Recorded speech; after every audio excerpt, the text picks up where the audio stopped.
यहाँ देखो क्वेश्चन को, एक फंक्शन है आर टू आर और वो डिफाइन कर रहा है आर टू आर पर, और उस फंक्शन की वैल्यू दी हुई इस तरह से एफ एक्स इक्वल टू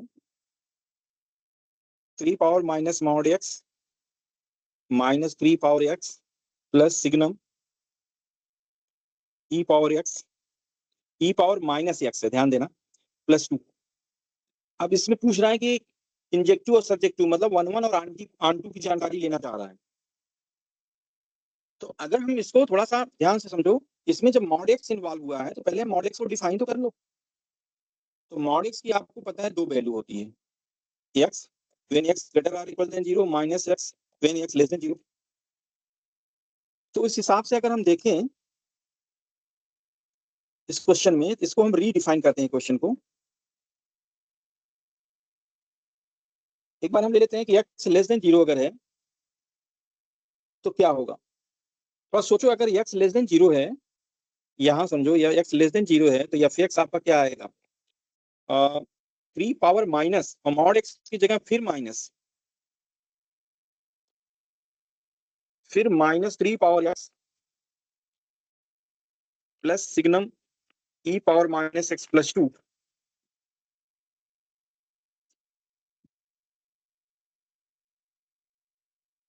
तो ये तो कैंसिल हो जाएगा। Yes sir. और signum e power minus x, अब इसको थोड़ा सा समझा जाए। आपके पास ये रिजल्ट बचा, ध्यान से समझो, आपके पास ये कैंसिल होने के बाद ये बचेगा। तो इसमें signum e power minus x, ई पावर माइनस एक्स में ई पावर माइनस एक्स क्या है, पॉजिटिव है। Exponential function is always positive. और किसी भी पॉजिटिव वैल्यू के लिए तुम बताओ कि सिग्नम फंक्शन कैसा काम करता है, 1 1 होता है। तो इसका मतलब है signum e power minus x की वैल्यू कितनी हो जाएगी, 1 1 1। तो ये हो गया 1 1 प्लस 2, क्या आंसर आ गया 3। मतलब एक्स लेस देन 0 पर ये वैल्यू 3 हो गई। ये स्टेप समझ में आया कि नहीं आया। और दूसरा हम ले लेते हैं केस जब x greater or equal than 0। उस केस में मॉड एक्स की वैल्यू प्लस एक्स होगी। तो हमारा ये क्वेश्चन क्या हो जाएगा, 3 पावर माइनस एक्स फिर माइनस 3 पावर एक्स, ठीक है। और ये वाला तो वही रहेगा जो है 2 प्लस 1 हो जाएगा, ये तो 3 ही आएगा। ये पूरी बात आपको समझ में आई। पहले आप बताओ ये सारी बात आपको समझ में आ गई कि नहीं आएगी। Yes sir. ठीक, आपने फंक्शन को डिफाइन कर लिया। अरे तो अगर फंक्शन डिफाइन हो गया तो अब आपको देखना है कि ये 1 1 है कि मेनी 1 है। अच्छा, अगर इसका तुम ग्राफ खींचना चाहो तो ग्राफ भी खींच सकते हो। फिलहाल हम आपको पहले दिखा दे रहे हैं कि 1 1 है कि नहीं, इंजेक्टिव है कि नहीं। यहां से देखो, इस हिस्से को देखो, इस फंक्शन के इस हिस्से को देखो। एक्स के जितनी भी निगेटिव वैल्यू है सबके लिए आंसर 3 आएगा। अब बताओ 1 1 है कि ऑन 2 है। 1 2 मतलब 1 1 नहीं है, मैनी 1 है। 1 1 नहीं है। हाँ, मेनी, वेरी गुड, 1 1 नहीं है। अच्छा, अगर कभी इसका ग्राफ खींचना हुआ, अगर इसी का ग्राफ हमको खींचना हो तो हम ग्राफ भी खींच सकते हैं। उसको भी अभी हम बता रहे हैं कैसे खींच सकते हैं। अभी तो आपने एक चीज क्लियर कर लिया कि for every x less than 0 f x equal to 3। तो ये तो नॉट 1 1 हो गया। अगर ये नॉट 1 1 है तो ये निश्चित है मेनी 1 हो गया। ठीक है, एक हिस्सा तो ये हो गया। आगे हम लोग देखेंगे इस क्वेश्चन में कि ये आंटू के बारे में देखेंगे। तो अब आंटू में हमको ये देखना है कि इसका रेंज और कोडोमेन की बात आएगी। तो यहाँ देखो, रेंज निकालेंगे पहले हम लोग, और यहाँ हम देखेंगे कि ये इसका कोडोमेन आर है।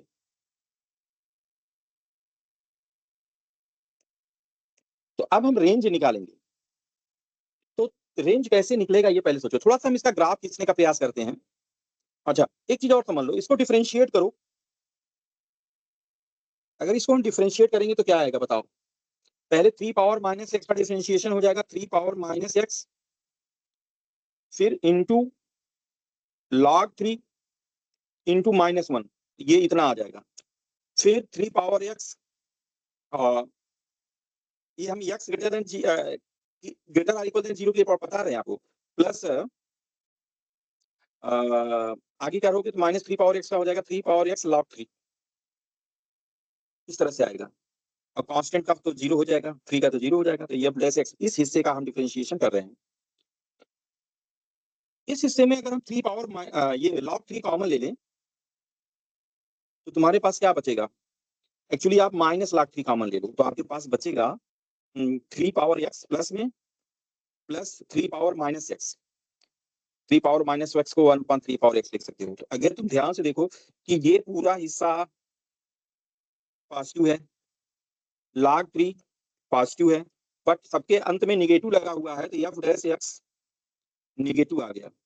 इसका मतलब है कि अगर f dash x less than 0 है तो ये इस पोर्शन में ये डिक्रीजिंग हो गया, इधर ग्राफ इसका क्या हो जाएगा? डिक्रीजिंग हो जाएगा। तो अगर हम इसका ग्राफ खींचना चाहें, ध्यान से देखो, अगर इसका ग्राफ, इस फंक्शन का ग्राफ खींचना चाहो तो आप ऐसे खींच सकते हो। अगर यहाँ 3 मान लें तो कांस्टेंट फंक्शन है ये इधर, उसके बाद यहाँ तक तो ये कांस्टेंट है, उसके बाद ये डिक्रीजिंग है, तो डिक्रीजिंग में चाहे जैसा भी होगा लगातार ये घटता चला जाएगा, इस तरह से ये इसका नियर अबाउट इस तरह से ग्राफ आएगा। अब तुम लोग बताओ इसका रेंज क्या होगा? अगर इस क्वेश्चन को, इस ग्राफ को देखकर, वेरी गुड, बहुत अच्छा। देखो ये लगातार इधर बढ़ता जाएगा तो ये लगातार टेंड करेगा माइनस इन्फिनिटी की तरफ, और मैक्सिमम वैल्यू इसकी यहाँ पर 3 है, तो रेंज इसकी हो गया माइनस इन्फिनिटी से 3। तो अगर इसका रेंज माइनस इन्फिनिटी से 3 हो गया और कोड डोमेन दिया है तुम्हारा क्या? R, तो हम कह सकते हैं कि range is not equal to codomain, इसलिए क्या हो जाएगा?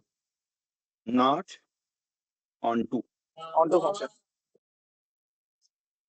तो कौन सा ऑप्शन सही है? ना तो ये इंजेक्टिव है, नहीं, neither injective not subjective, option D. देखो इस क्वेश्चन में क्या है,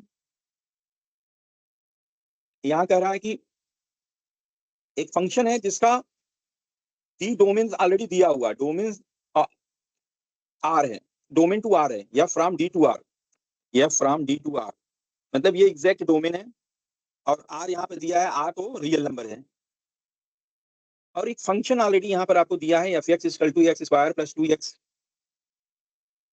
तो देखो एफ एक्स की वैल्यू है x square plus 2x plus a, नीचे हो गया आपका x square plus 4x plus 3a। करा D and R denote the domain of f and the set of all real number respectively. If f is surjective, surjective मतलब on to, तो यहाँ option दिया हुआ है, पहला ऑप्शन दिख रहा है, दूसरा ऑप्शन भी दिख रहा है, तीसरे में इस तरह से 0 less or equal than a less than 1 है, और चौथे में 0 less than a less than 1 है, इस तरह से ऑप्शन। एक ये है, इस तरह से option.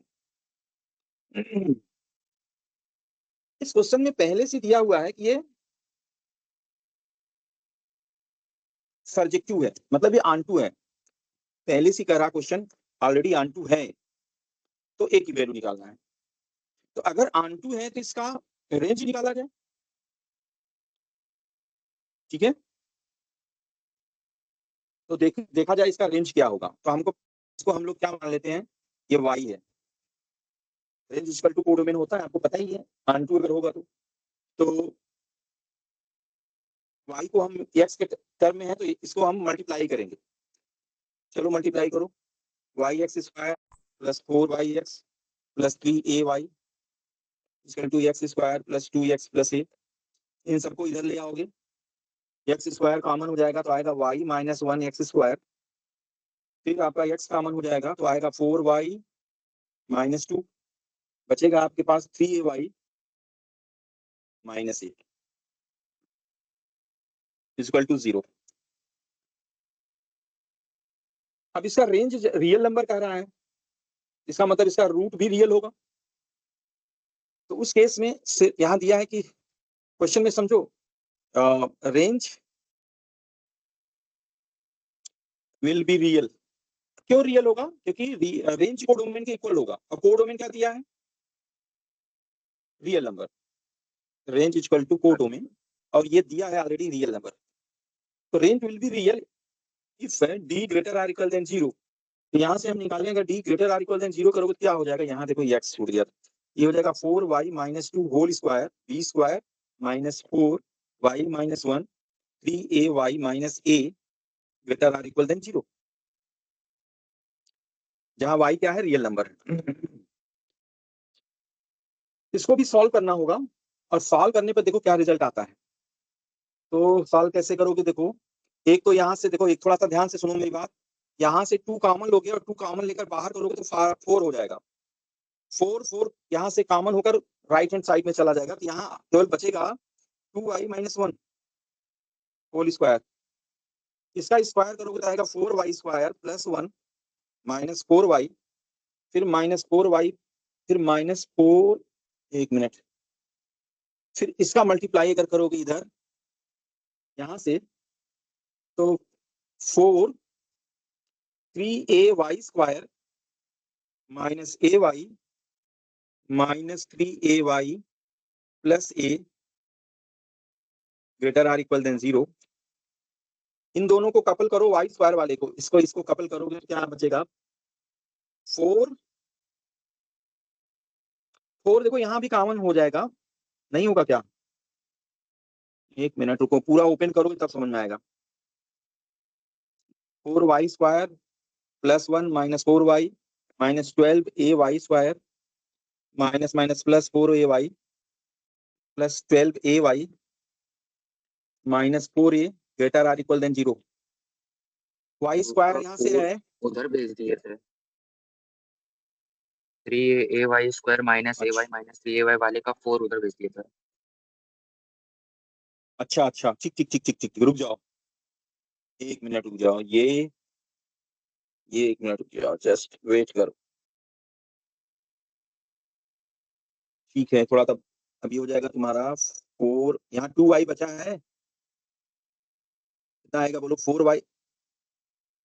4y square plus 1 minus 4y, ठीक देखते रहना, ये 4 चला गया था उस पार तो बचेगा, अब इसका मल्टीप्लाई कर दो, माइनस के बाद हो जाएगा 3ay square minus ay minus 3ay plus a। अब सही है, तो अब देखो इन दोनों में कॉमन लिया जाए डायरेक्ट, यहाँ से y स्क्वायर कॉमन है तो बचेगा तुम्हारे पास 4 minus 3ay minus 4 minus 3a, बाहर आपका हो गया y स्क्वायर, फिर आओ क्या बचेगा y में, यहाँ माइनस 4y है और यहाँ पर आओ इन दोनों में से भी तो y है, ये माइनस 4ay हो गया, अगर हम माइनस 4y कॉमन ले लें तो बचेगा 1 माइनस a, सही है, और यहाँ से कांस्टेंट में बच रहा 1 और बाहर उधर माइनस a, थोड़ा इसको चेक कर लो सही लिखे गलत। सही है, अब फिर से जब आपने ऐसा किया तो फिर से एक क्वाड्रेटिक बन गया y में, और आप ऑलरेडी पढ़े हो कि अगर कभी भी इस तरह से क्वेश्चन हो कि a y square plus b y plus c greater or equal than 0 है तो ए की वैल्यू ग्रेटर देन 0 होनी चाहिए और डी की value less or equal than 0 होनी चाहिए, आप पहले पढ़े हो। तो उस हिसाब से अगर हम देखें तो 4 माइनस 3a ग्रेटर देन 0 होना चाहिए, इससे अगर आप निकालोगे तो a लेस देन क्या आ जाएगा 4/3 आ जाएगा, एक कंडीशन ये आ गई। और दूसरा अगर हम डिस्क्रिमिनेंट वाला ले लें तो वहां से हमारे पास आ जाएगा, इसका स्क्वायर करोगे तो -4 का स्क्वायर हो जाएगा 16 1 माइनस a का whole square minus 4ac 4 into 4 minus 3a 1 minus a less or equal than 0। देखो सुनो फिर से समझो, ये जो हमारे पास रिजल्ट आया जब हम रेंज निकाल रहे थे तब आया, और ये क्वाड्रेटिक आया जो कह रहा है ग्रेटर आर इक्वल देन 0 होगा, तो ग्रेटर आर इक्वल देन 0 का ये कंडीशन आप पढ़े हो, तो एक कंडीशन ये बना और दूसरा ये वाला बन रहा है, ये वाला। इसको थोड़ा सॉल्व किया जाए तो 1 माइनस ए तो इसमें कॉमन है, 1 माइनस ए दोनों में है, 1 माइनस ए कॉमन ले लो तो बचेगा 16 1 minus a minus 16 plus 12a या 1 माइनस ए, यहां से 16 और माइनस 16 कट जाएगा तो बचेगा तुम्हारे पास क्या बचेगा 16, अच्छा रुको, देखो 16 माइनस 16 है, माइनस 16 प्लस 12 है, ये कैंसिल हुआ। यहाँ इन दोनों में फिर कॉमन हो जाएगा। अच्छा एक चीज छूट गया क्या?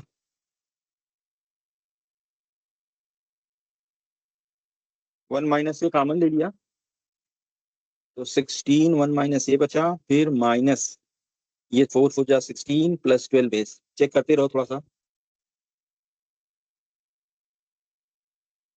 ए plus 1 less than equal to 0 आ रहा है मेरा। क्या है? A into a plus 1 less than equal to 0। यहाँ कहाँ गलत हो रहा है, चेक करो। 60 4 कॉमन लेके 1 उधर माइनस ए साइड का ले दीजिए, के बाद एक्सपेंड होगी। 4 कॉमन ले लिया, ठीक है। 4 1 माइनस ए का होल स्क्वायर माइनस 4 माइनस 3 ए 1 माइनस ए, 4 उधर चला गया। अभी जो बचा उसको देखो, ये हो जाएगा 4। एक काम करते हैं कि अगर हम यहाँ से 1 माइनस ए कॉमन ले लें, दोनों में है ना, तो 1 माइनस ए तो बच जाएगा। फिर बचा क्या? 4 अंदर बच जाएगा और 1 माइनस ए बचेगा, और माइनस 4 प्लस 3 है। 4 माइनस 3 ए बचेगा। हाँ, तो हो गया 1 माइनस ए, यस। और यहाँ से 4 माइनस 4 ए माइनस 4 प्लस 3 ए, अब सही है। तो 4 4 कैंसिल हो गया, ये आ जाएगा माइनस ए, माइनस का मल्टीप्लाई कर दो तो ये हो जाएगा a minus 1 less or equal than 0। ये स्टेप समझ में आया कि नहीं आया? Yes sir. अब क्या करोगे? अब यहाँ से ए ही तो निकालना है हमको। तो अगर हम यहाँ से देखें तो एक वैल्यू 0 हो रही है, एक 1 हो रही है, तो ए कहां से कहां तक बिलोंग करेगा? 0 से 1। ऑप्शन देखो,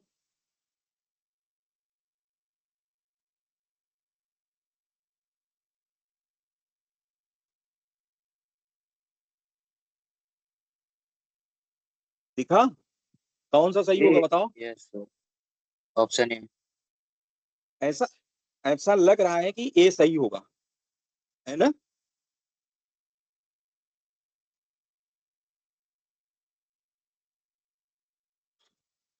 अच्छा एक बात ध्यान से सुनो, हमारा जो क्वेश्चन है उसको हम रीराइट कर रहे हैं। y equal to x square plus 2x plus a upon x square plus 4x plus 3a। अगर हम a की वैल्यू यहाँ 0 रख दें तो y की वैल्यू क्या हो जाएगा?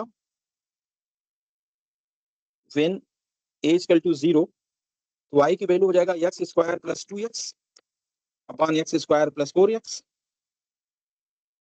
मतलब ये आ गया तुम्हारा x plus 2 upon x plus 4।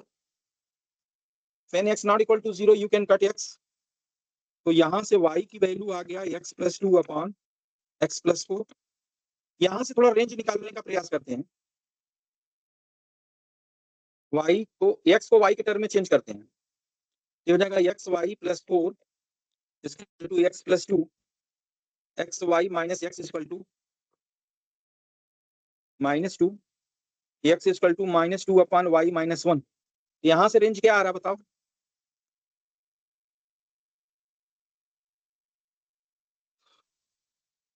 ये स्टेप समझ में आ रहा है?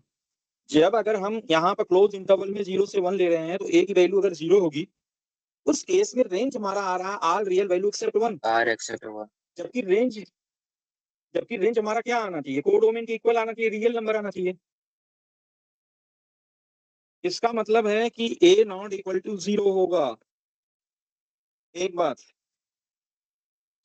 इसी तरह से तुम अगर a की वैल्यू 1 रख दो तो भी रेंज आप निकाल के देखोगे तो ऑल रियल वैल्यू एक्सेप्ट 1 ही आ रहा है। इसका मतलब a नॉट इक्वल टू 1 होगा। इसका मतलब फाइनल आंसर क्या होगा? 0 से 1। अब बोलो,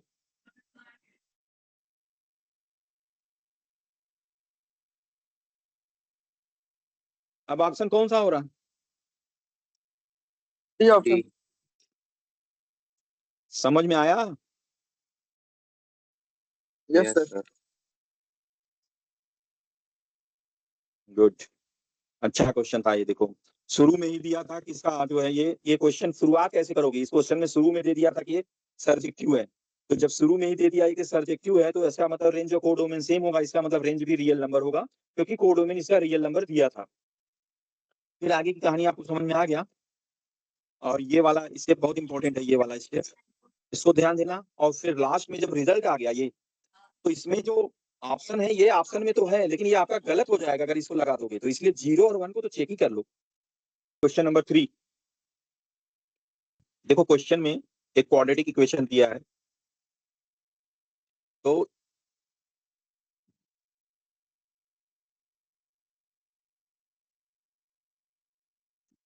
पहला काम तो ये सोचो इसका ग्राफ कैसा होगा, इसको ग्राफ की मदद से लगाया जाए। ये सोचने का प्रयास करो कि इसका ग्राफ कैसा होगा। कुछ दिमाग में आ रहा है? इसको देखकर कुछ दिमाग में आ रहा है? ये हो जाएगा अपवर्ड पैराबोला। ठीक है, मतलब इसका ग्राफ आपको ऐसा लग रहा है कि इस तरह से बने। अच्छा एक बात समझो, यहाँ एक चीज और दिया है, f2 + t equal to f(2 - t)। थोड़ा इसको डिकोड करते हैं। क्या आपने कभी ऐसा देखा है कि अच्छा ये कब होता है? f(x = f - x) का कंडीशन क्या है मालूम है तुमको? ये कब होता है? Even function. Even function. क्या? इवन इवन फंक्शन होता है। Even function. ठीक है, इवन फंक्शन। ठीक है, क्या तुमको पता है ये किसके अबाउट सिमेट्रिक होता है? X y, x = y। X y. अरे भाई जैसे मान लो f(x = x² है, ये इवन फंक्शन है कि नहीं? Yes sir. तो इसका ग्राफ ऐसा बनता है कि नहीं बनता है? एक्स एक्सिस के तो वो सिमेट्रिक किसके अबाउट? वाई एक्सिस के। अरे वाई एक्सिस के symmetric about y y axis. Axis. अच्छा इसको हम ऐसे भी लिख सकते हैं, f(0 + x) = f(0 - x)। तो यहां हम देख रहे हैं कि अगर ऐसे लिखा हुआ है तो एक्चुअली ग्राफ जो होता है सिमेट्रिक होता है। ये बात याद रखना आगे भी, अबाउट x = 0, क्योंकि x = 0 को ही तो y एक्सिस बोलते हैं।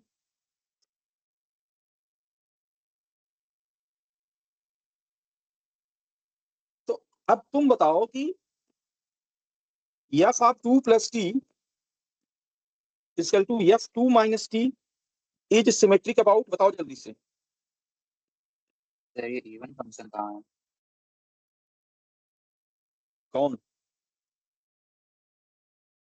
ये हुआ है क्योंकि f -2 - t होता तब ना। मैं इवन नहीं, मैं इवन फंक्शन नहीं बता रहा हूं, मैं इवन फंक्शन से आपको एक एग्जांपल दे रहा हूं कि जब कभी फंक्शन इस तरह से हो f(0 + x) = f(0 - x), तब उसका ग्राफ सिमेट्रिक होता है x = 0 के। ठीक, उसी तरह से तो अगर x = 0 की जगह कुछ और आ गया, जैसे यहाँ, हाँ जब x की 0 की जगह 2 आ गया तो सिमेट्रिक किसके अबाउट हो जाएगा? x = 2 के। मतलब जो भी इसका ग्राफ बनेगा x = 2 के अबाउट सिमेट्रिक होगा। हम एग्जैक्ट ग्राफ पर जा ही नहीं रहे हैं, हमें ऐसे आपको ये पॉइंट आपको बताना चाह रहे हैं कि ये पॉइंट आपको याद रहे, ये वाला पॉइंट। तो अब अगर हम इस क्वेश्चन का ग्राफ खींचना चाहें तो ये एक लाइन हो गई आपकी 2 4 इस तरह से। तो जो भी ग्राफ आपका बनेगा, आपका क्वेश्चन जो भी है f(x = x² + bx + c), तो ये कंफर्म हो गया कि इसका ग्राफ जो है x = 2 के अबाउट होगा। ठीक है, तो अब जो भी हमारा ग्राफ बनेगा वो इसी के अबाउट होगा और अपवर्ड पैराबोला होगा। तो अगर हम इसका ग्राफ बनाने का प्रयास भी करेंगे तो नियर अबाउट कुछ इस तरह से इसका ग्राफ बनेगा।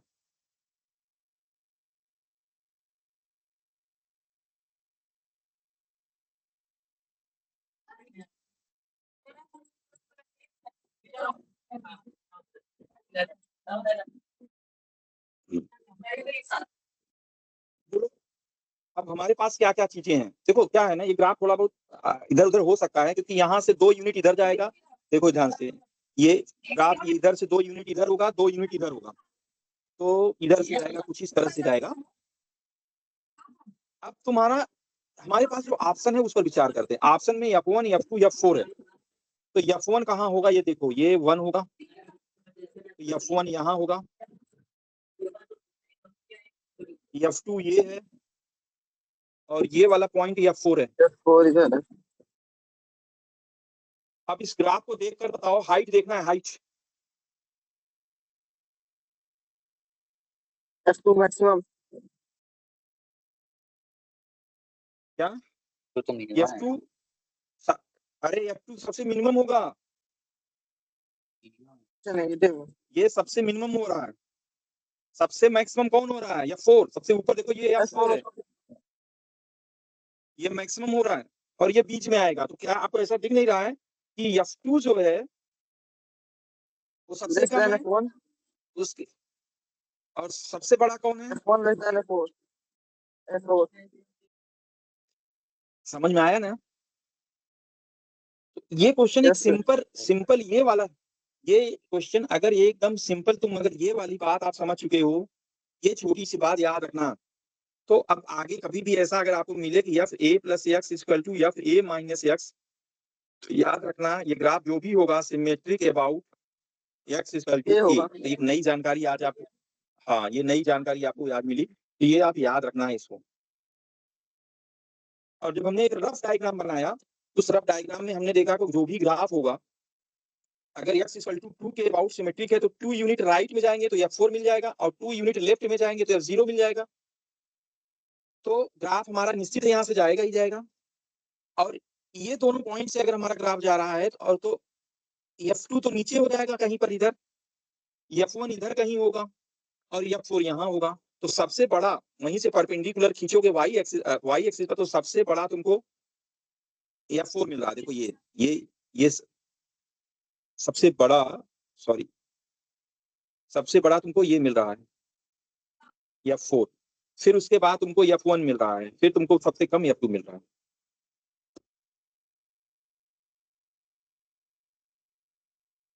तो ये सिंपल एक ग्राफ से आप समझ सकते हो। वैसे और भी मेथड से इसको लगा सकते हैं, लेकिन ग्राफिकल मेथड से लगाओगे तो जल्दी हो जाएगा तुम्हारा।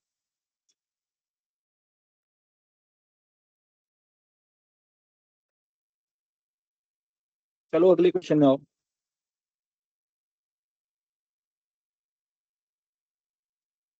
क्वेश्चन में कह रहा है कि देखो चौथा क्वेश्चन देखो, अगर Fx = pi √x + 7 - 4 / x - 9, then the range of function of y = sin 2 of fx, इसका रेंज निकालना है।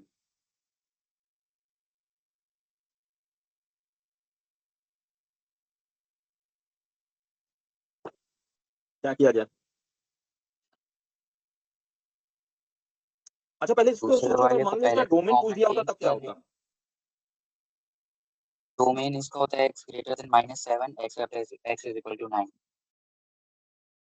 y √x + 7,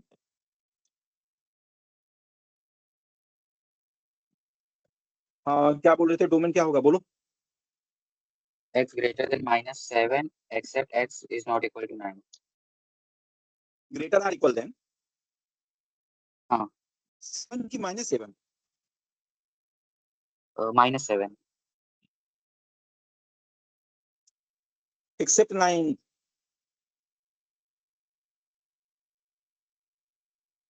सबको समझ में आया भाई? क्योंकि देखो अंडर रूट में x + 7 है, आपको पता है कि अंडर रूट में अगर है कोई चीज, इसका डोमेन हम निकालते हैं ग्रेटर आर इक्वल देन 0 करके, यहाँ से आ जाएगा x greater or equal than -7।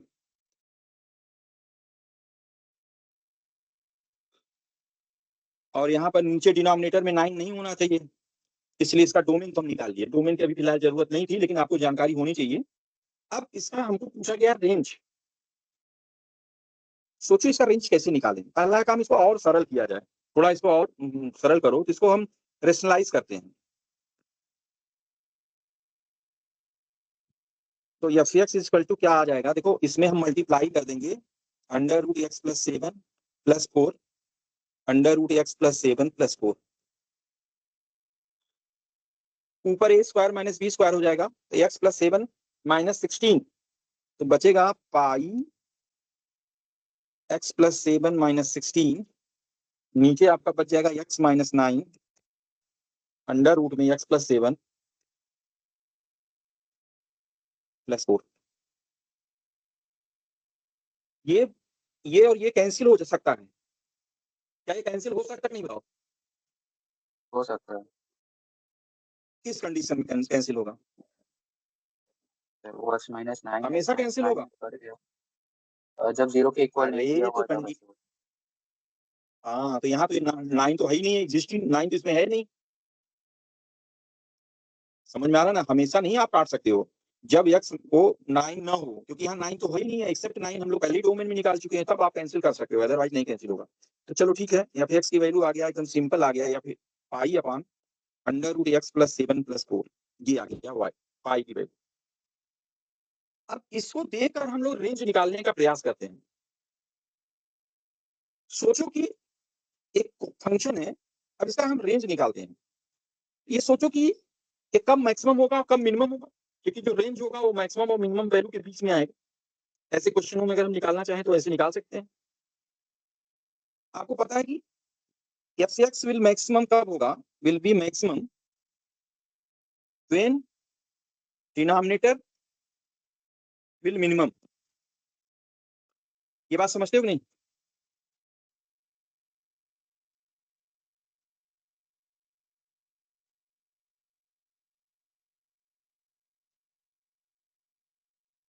तो अगर ये वाला पोर्शन 0 हो जाए, -7 पर, जैसा यहाँ दिखा है ना कि x इक्वल टू -7 से स्टार्ट है, तो अगर यहाँ -7 रखोगे तो ये अंदर वाला पोर्शन सबसे मिनिमम होगा, ये अंदर वाला पोर्शन सबसे मिनिमम हो जाएगा, क्योंकि -7 पर ही ये 0 हो रहा है। अदरवाइज कोई न कोई पॉजिटिव वैल्यू तुमको मिलेगी। सोचो इस बार कि यहाँ पर ध्यान समझो मैं क्या कर रहा हूँ कि इस स्थान पर अगर -7 रख देंगे तो ये 0 हो जाएगा, और कोई वैल्यू -7 के अतिरिक्त, -7 के अतिरिक्त कोई भी वैल्यू अगर हम रखते हैं तो कोई न कोई पॉजिटिव वैल्यू आएगी, क्योंकि हमको लेना भी तो है -7 से बड़ा ही लेना है, याद रखना इस बात को यहाँ पर। तो ये 0 जब होगा तब ये मतलब ये वाला पोर्शन अगर टेंस टू 0 हो जाए तो एफ एक्स मैक्सिमम हो जाएगा, और कितना हो जाएगा? π/4 हो जाएगा।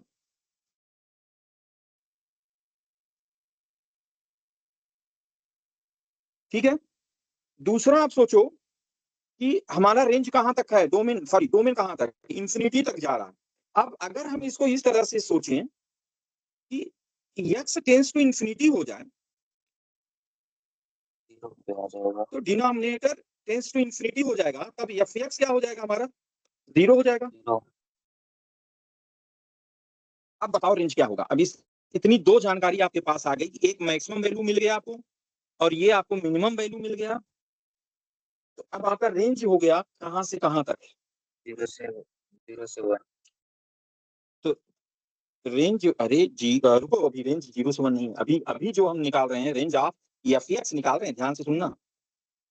तो रेंज ऑफ एफ एक्स हमारा हो जाएगा 0 से π/4।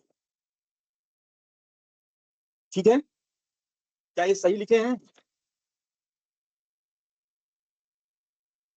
π/4 क्लोज रहेगा। π/4 क्लोज है, π/4 तो क्लोज ही लिखे हैं।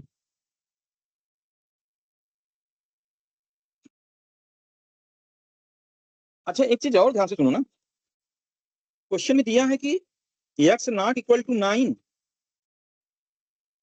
थोड़ा 9 रख के देखो क्या आंसर आएगा। नॉट एफ एक्स की वैल्यू क्या आएगी? अगर एक्स की जगह 9 रख दोगे तो क्या 9 रखोगे क्या आएगा रिजल्ट बताओ? नॉट डिफाइन होगा। 5/6 अरे यहाँ 5/6 आएगा। यस सर मैं यहाँ रखने का रहा हूँ, यहाँ यहाँ इस पूरे में 5/8 रखो। आएगा। हाँ 5/8 5/8 आएगा। आएगा। तो उतना छोड़ना पड़ेगा ना,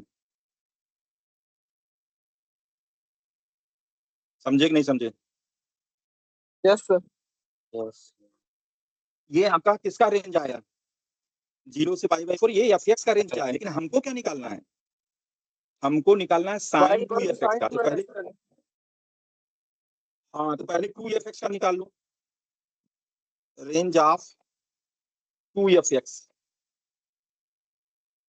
2 से मल्टीप्लाई कर दो तो हो 0 से जाएगा 5/4 0 से लेकर पाई एक्सेप्ट π/4। except 5/4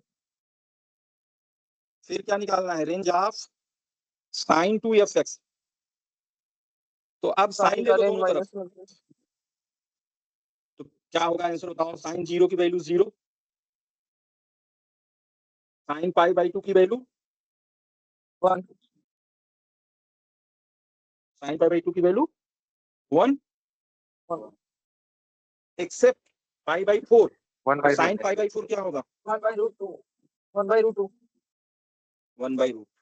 ये आपका आंसर आ गया। कौन सा ऑप्शन है ये?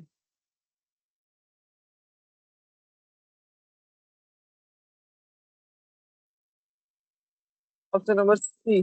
ऑप्शन कौन सा लगे? ऑप्शन नंबर 0 सी से 1/√2, क्योंकि 1/√, हाँ ये सी आएगा, ठीक है ना? यस सर तो बहुत अच्छा क्वेश्चन है सर। फिर से बताएं कि समझ रहे हो? समझ गए सर। बहुत अच्छे अच्छे क्वेश्चन है, इसको बहुत ध्यान से समझना है। चलो एक नेक्स्ट क्वेश्चन लेते हैं।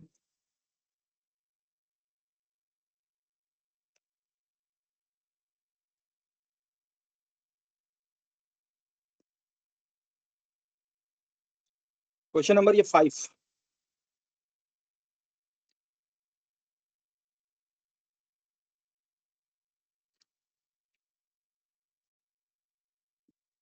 क्वेश्चन में लिखा है कि एफ एक्स और जी एक्स दो फंक्शन है।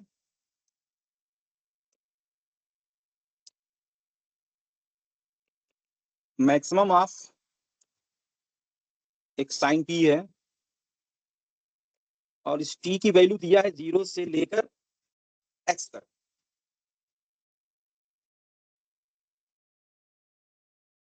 फंक्शन दी है जी एक्स, उसमें मिनिमम वैल्यू लेना है साइन टी। यहाँ भी साइन टी ही है और इस बार भी 0 से एक्स ही है, ठीक। तो कह रहा है कि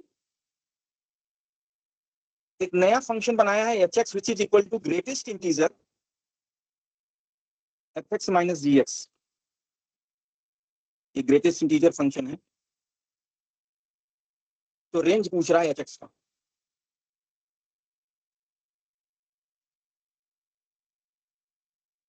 देखो इसमें अगर ध्यान से देखोगे तो यह भी एक तरह से ग्राफ ही है। किसका ग्राफ है? साइन एक्स का ग्राफ है। तो और ये पहले हम साइन एक्स को दो हिस्सों में बांटना है, एक साइन मैक्सिमम के लिए, एक साइन मिनिमम के लिए।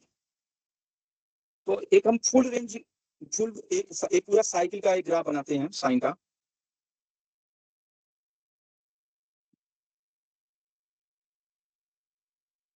ये आपका 0 हो गया, π/2 हो गया, पाई, 3π/2 और 2π। एक साइकिल का हमने ग्राफ बना लिया। उसी से हम लोग देखेंगे कि इसका वैल्यू क्या क्या हो सकता है। पहले देखो मैक्सिमम की बात किया जाए। मैक्सिमम का रहा 0 से बढ़ते हुए एक्स की वैल्यू कहां तक हो, साइन का ही ग्राफ में तो यहाँ से देखो, यहाँ से जैसे ही 0 छोड़ोगे, यहाँ से ही मैं आपको कलर चेंज कर दूं, यहाँ 0 से जैसे ही छोड़ोगे तो ये लगातार बढ़ता जा रहा, बढ़ता जा रहा, बढ़ता जा रहा, बढ़ता जा रहा, और यहाँ 1 हो गया। यहाँ पर ये 1, और इसमें मैक्सिमम कितना आया, 1 आया। और यहाँ से यहाँ तक ये 0 से, सुनो ध्यान से, 0 से लेकर π/2 से पहले तक ये sin x का ग्राफ है। लेकिन जैसे ही जैसे ही एग्जैक्ट π/2 हुआ, ध्यान से देखना, जैसे ही एग्जैक्ट π/2 हुआ, f(x) की वैल्यू 1 हो गई। अब आगे कह रहा है कि हमेशा मैक्सिमम ही लेना है, तो अब इसका यहाँ के बाद ग्राफ ये हमेशा 1 ही रहेगा, ये हमेशा 1 ही रहेगा। तो ये मतलब वाला fx पोर्शन is अगर हम equal to इसको 1 ऐसे, आएगा। अब आगे तो मैक्सिमम, सबसे मैक्सिमम देना ही है, मतलब x का, t का मान 0 से x के बीच में लेना है, तो आपको सबसे मैक्सिमम वैल्यू देखना है। अच्छा, इसको मैं ऐसे दिखा रहा हूं, तुमको ध्यान से सुनना। अगर हम इस फंक्शन को ऐसे लिखें, ध्यान से देखना, इसको इस तरह से तोड़ दें, 0 से लेकर x का मान π/2 से छोटा है, तो उस समय फंक्शन की वैल्यू sin x है। लेकिन जैसे ही इसकी वैल्यू π/2 होगी, और उसके बाद हम पूरा ले लेते हैं 2π तक, तो मैक्सिमम वैल्यू क्या होगी, हमेशा 1 ही तो रहेगा। ये पहले सुनो, बात किसकी हो रही है, बात हो रही है मैक्सिमम f(x) की बात हो रही है, ध्यान से पहले समझो। उसमें आपको मैक्सिमम मैक्सिमम मैक्सिमम वैल्यू है, पहले इस अंतराल में आओ, 0 के जस्ट बाद यहाँ पहुंचोगे मैक्सिमम, यहाँ मैक्सिमम, यहाँ मैक्सिमम, यहाँ मैक्सिमम, यहाँ मैक्सिमम, यहाँ मैक्सिमम, यहाँ मैक्सिमम। अब 1 के बाद सबसे मैक्सिमम वैल्यू 1 है, 1 के बाद अब इसकी मैक्सिमम वैल्यू नहीं होगी, अब सबसे हाईएस्ट वैल्यू इसकी 1 ही है। तो आगे जो भी f(x) की वैल्यू लोगे, सबसे इसी के बीच में ही तो रहेगा मैक्सिमम, बात मैक्सिमम की हो रही है। इसीलिए हमने लिखा कि f(x) की 2 वैल्यू यहाँ लिख दिया, एक हमने लिख दिया sin x, क्योंकि इसमें लगातार ये बढ़ता जा रहा, बढ़ता जा रहा, बढ़ता रहा, 0 से बड़ा, 0 या 0 से बड़ा, और π/2 तक। लेकिन एग्जैक्ट π/2 पर इसकी वैल्यू 1 हो गई। अब आगे जैसे जैसे जाओगे तो उसमें मैक्सिमम वैल्यू तो 1 ही है, मतलब इस इंटरवल में मैक्सिमम वैल्यू 1 होगी।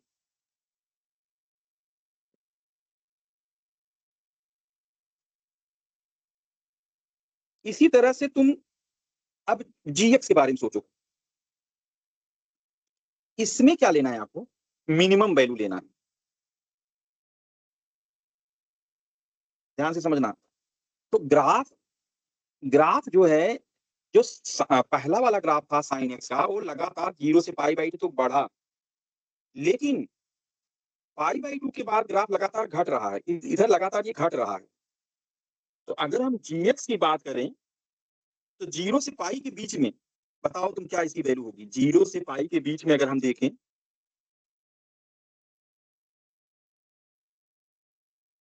0 से लेकर पाई के बीच में अगर हम वैल्यू देखना चाहें, तो बताओ gx की मिनिमम वैल्यू क्या होगी, मिनिमम लेना है -4 gx, ना ना ना ना ना, यहाँ देखो मैं कलर चेंज कर रहा हूँ, यहाँ साहब, 0 0 से से पाई के बीच, जी 0 से पाई के बीच में gx sin x की सबसे मिनिमम वैल्यू क्या है, 0। क्या होगी मिनिमम वैल्यू, 0 होगी। 0। अच्छा बताओ, पाई से अगर हम आगे बढ़ें, और एक मिनट, पाई से आगे बढ़ें 3π/2 तक, का वैल्यू क्या होगी, इधर -4 अरे 3π/2 तक, हमेशा हाँ मिनिमम ही -4 लेना तुम, -1 हो जाएगी, बोलो।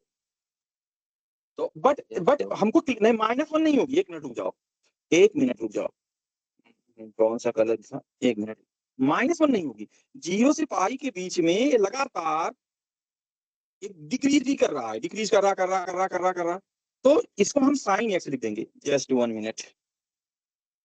डिक्रीज तो π/2 से पाई के बीच में कर रहा है ना।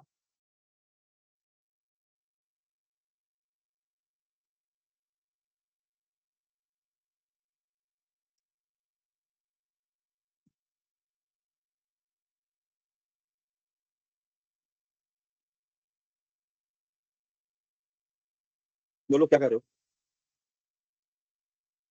देखो gx की वैल्यू पाई से लेकर 3π/2 के बीच में कंटिन्यू डिक्रीज कर रहा है, तो हमको एक फिक्स वैल्यू नहीं मिल रही है, इसीलिए हम साइन एक्स लिख दे रहे हैं। उस समय जो होगा वो होगा, लेकिन एग्जैक्ट 3π/2 पर इसकी वैल्यू क्या होगी? -1 -1। -1 अब आगे जितना भी बढ़ेंगे तो -1 ही रहेगा ना। 3π/2 से 2π/2 तक हमेशा इसकी मिनिमम वैल्यू तो लेना है। Yes sir. तो ये फिर समझो, एक बार मैं फिर से बताता हूँ, थोड़ा सा रुको शुरू से। पहले एफ एक्स देखो, एफ एक्स में मैक्सिमम वैल्यू लेना है। 0 से π/2 तक हमको लगातार इसकी वैल्यू बढ़ती हुई दिख रही है, तो जब बढ़ती दिख नहीं रही है तो हर एक के करस्पॉन्डिंग एक बड़ी वैल्यू मिलती जा रही है, इसीलिए हमने यहाँ पर साइन एक्स लिख दिया। लेकिन जैसे ही एग्जैक्ट π/2 हुआ, वैसे ही इसकी वैल्यू 1 हो गई। अब आगे वो 2π तक ही 1 ही रहेगा, क्योंकि हमको तो मैक्सिमम वैल्यू लेना है। ये कहानी है एफ एक्स की। अब आओ जीएक्स की कहानी में। जीएक्स कहानी में अगर हम देखें तो 0 से पाई तक लगातार, जीएक्स से पाई तक लगातार हर बार में ग्राफ ऐसे बढ़ रहा, लेकिन सबसे छोटा मान कहाँ मिल रहा है? 0 पर मिल रहा है। इसलिए 0 से पाई में, क्योंकि इसको हमको हमेशा मिनिमम लेना है, इसमें हमेशा मिनिमम ही लेना है, तब तो 0 से पाई में 0 हो गया। लेकिन अब समझे, इस इंटरवल में यहाँ से यहाँ तक हमेशा मिनिमम ही लेना है, जो भी वैल्यू आई मिनिमम लेना है, तो सबसे मिनिमम वैल्यू 0 हो गया। लेकिन जब हम अगले हिस्से में जा रहे हैं, पाई से 3π/2 में जा रहे हैं, उस हिस्से में हमको लगातार नेगेटिव वैल्यू मिनिमम मिलती जा रही है, इसलिए हमने उसको साइन एक्स लिख दिया। उस समय जो होगा सो होगा, जो मिनिमम होगा। लेकिन जैसे ही हम यहाँ पहुंचे, यहाँ जहां हम निशान लगा रहे हैं, यहाँ पहुंचे एग्जैक्ट 3π/2 पर, तब हमको -1 मिल गया। और अब इधर चाहे जो भी होगा, उसमें सबसे मिनिमम तो -1 ही है, इसलिए हमको मिनिमम वैल्यू ही रखना है। याद रखना, उस कह रहा है उस पूरे इंटरवल में जो सबसे मिनिमम हो, तो सबसे इंटरवल -1 हो गया। इस तरह से हमको एफ एक्स और जी एक्स मिल गया। अब हमको बताना है कि एच एक्स क्या होगा।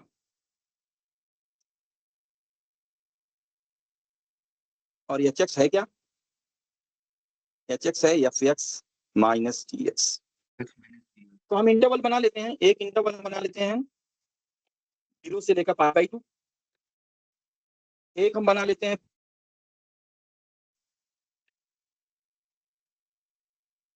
3π/2 तक। एक इंटरवल बना लेते हैं 3π/2 से जितनी भी बड़ी वैल्यू हो रही है उसके लिए बना दे रहे हैं। चलो बताओ क्या आंसर आएगा। जब हम 0 से π/2 में हैं, तो ये एफ एक्स की वैल्यू साइन एक्स है, और जी एक्स की वैल्यू क्या है? 0 जी एक्स की वैल्यू बोलो। 0 तो साइन एक्स आएगा। एच एक्स 0 है, और का क्या है? जीरो, यहाँ देखो 0 से पाई,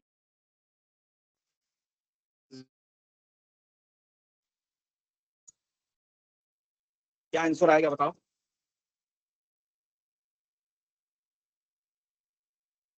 साइन एक्स साइन एक्स आएगा। पहले केस में साइन एक्स आएगा, दूसरे में 1 - साइन एक्स आ रहा है। अरे यहाँ एक्स की वैल्यू 0 से बढ़ा लो। अच्छा कोई एक वैल्यू सोचो ना, जैसे साइन π/4 सोच लो, तो यहाँ 1/√2 आ जाएगा, और यहाँ 0 है। डिफरेंस करो और फिर उसका ग्रेटेस्ट इंटीजर ले लो। 0 आएगा। नहीं समझ रहे हो क्या? हाँ यही मैं करना 0 चाहता हूँ। आएगा।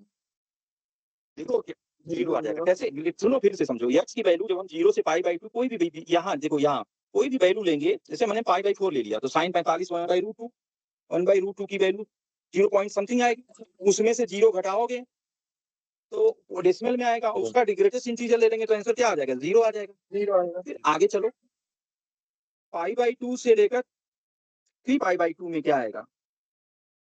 1 इसमें 1 आएगा। Yes correct. 1 आएगा। क्योंकि थर्ड क्वाड्रेंट में यह जा रहा है, तो कोई भी वैल्यू आप लेकर चेक कर लो।